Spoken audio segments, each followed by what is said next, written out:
Bismillahirrahmanirrahim. Assalamualaikum warahmatullahi wabarakatuh. Kembali lagi di channel Pena Pencari Hikmah. Kali ini kita akan bahas kisah Nabi Sulaiman dan anak yang berbakti kepada orang tua. Jangan lupa sukai video ini, komen, dan berlangganan, serta bagikan video ini agar bermanfaat bagi semua. Dikisahkan dalam kitab Irsyadul Ibad, halaman 155 hingga 156. Pernah suatu ketika, Nabi Sulaiman alaihissalam mendapatkan perintah dari Allah Subhanahu wa Ta'ala untuk pergi ke tepi laut atau pantai.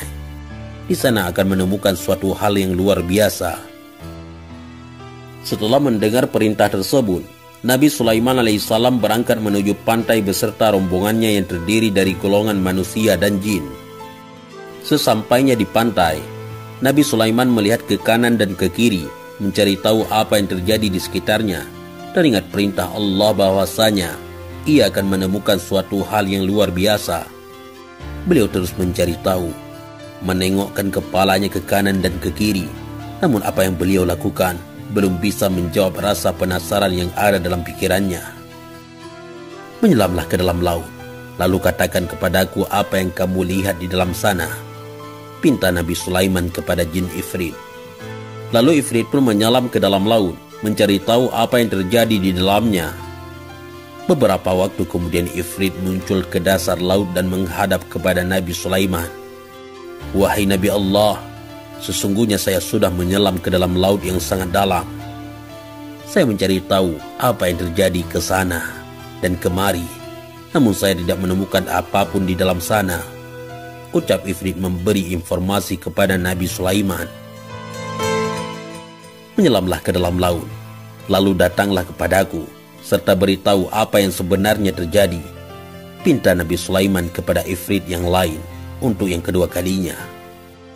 Menyelamlah Ifrit, dan selang beberapa waktu Ifrit pun muncul dan menghadap kepada Nabi Sulaiman.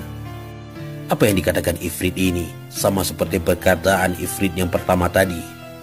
Masih belum puas dengan apa yang dikatakan Ifrit, Nabi Sulaiman memerintahkan Asif Barkhiyah untuk berdoa kepada Allah agar memberitahu apa yang terjadi di dalam laut. Asif Barkhiyah adalah menteri Nabi Sulaiman yang disebut di dalam Al-Quran pada surat An-Naml ayat 40. Ia juga seorang waliullah yang doanya diijabah oleh Allah. Beritahu kepadaku apa yang terjadi di dalam laut sana, pinta Nabi Sulaiman kepada Asif Barkhiyah. Asif pun berdoa kepada Allah untuk menunjukkan apa yang terjadi. Setelah Asif Barkhiyah berdoa, tiba-tiba datang sebuah benda berbentuk kubah yang mempunyai 4 pintu. Satu pintu terbuat dari batu intan, satu pintu terbuat dari batu yakut, satu lagi terbuat dari batu intan putih, dan satunya lagi terbuat dari batu zamrud hijau. Semua pintu itu terbuka dan tidak ada satu tetes air pun yang masuk ke dalamnya. Padahal benda tersebut berada di dalam laut yang sangat dalam, sama seperti 3 kali perjalanan menyelam Ifrit yang pertama. Lalu benda yang berbentuk kubah tersebut diserahkan kepada Nabi Sulaiman alaihissalam. Tiba-tiba di dalamnya terdapat seorang laki-laki yang tampan, memakai baju yang serba putih dan bersih badannya. Pemuda itu sedang melakukan sholat. Lalu Nabi Sulaiman masuk ke dalamnya dan memberikan salam kepada pemuda itu. Pemuda itu pun mempercepat sholatnya dan menjawab salam Nabi Sulaiman. Sebab apa kau bisa berada di dasar laut ini? Tanya Nabi Sulaiman mengawali pembicaraan.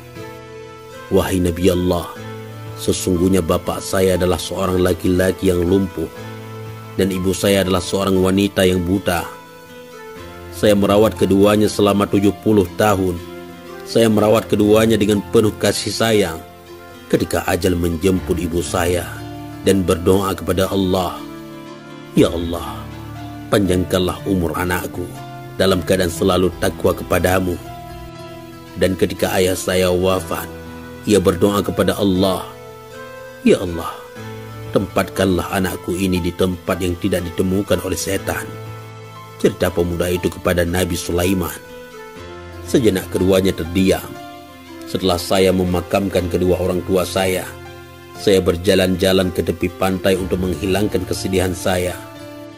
Lalu saya melihat kubah yang bercahaya. Kubah tersebut sangat indah. Saya masuk ke dalamnya untuk melihat keindahan kubah tersebut. Lalu datanglah malaikat dari beberapa malaikat.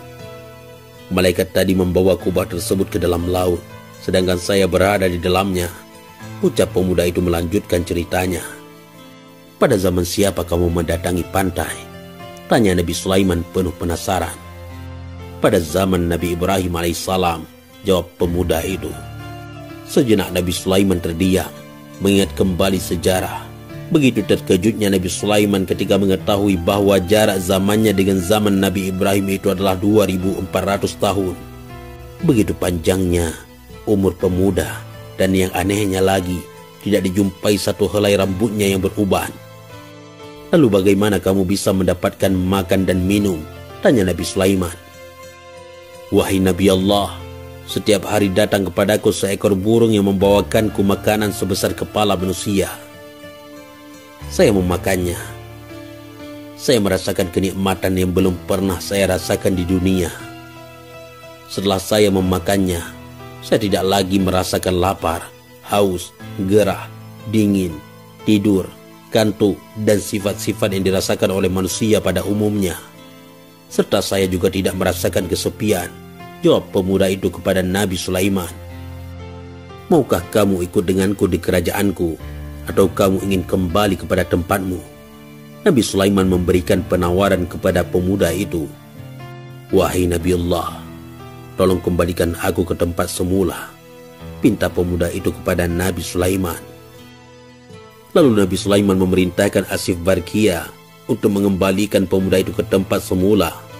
Saat itu juga pemuda itu hilang dari pandangan Nabi Sulaiman dan rombongan. Sahabat pena pencari hikmah. Dari kisah tersebut kita bisa mengambil hikmah bahwasanya doa orang tua itu sangatlah mustajab dan tidak bisa diragukan lagi. Dari Anas bin Malik radhiyallahu an, Nabi sallallahu alaihi wasallam bersabda, 3 doa yang mustajab yang tidak diragukan lagi, yaitu doa orang yang dizalimi, doa orang yang berpergian atau safar, dan doa orang tua pada anaknya. Oleh karena itu, kita sebagai anak seharusnya berbakti kepada orang tua, minimal dengan tidak membuatnya sakit hati, atau syukur-syukur bisa membuat mereka bangga, serta merawatnya dengan kasih sayang. Dan masih banyak lagi hal yang bisa dilakukan. Jangan sampai kita menyakiti hati mereka dan selalu mengharapkan ridha dari orang tua.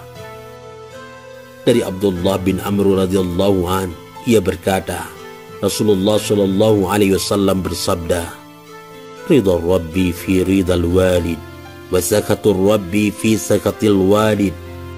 Ridha Allah tergantung pada ridha orang tua, dan murka Allah tergantung pada murka orang tua. Wallahu a'lam bissawab. Mudah-mudahan ini semua bermanfaat. Assalamualaikum warahmatullahi wabarakatuh.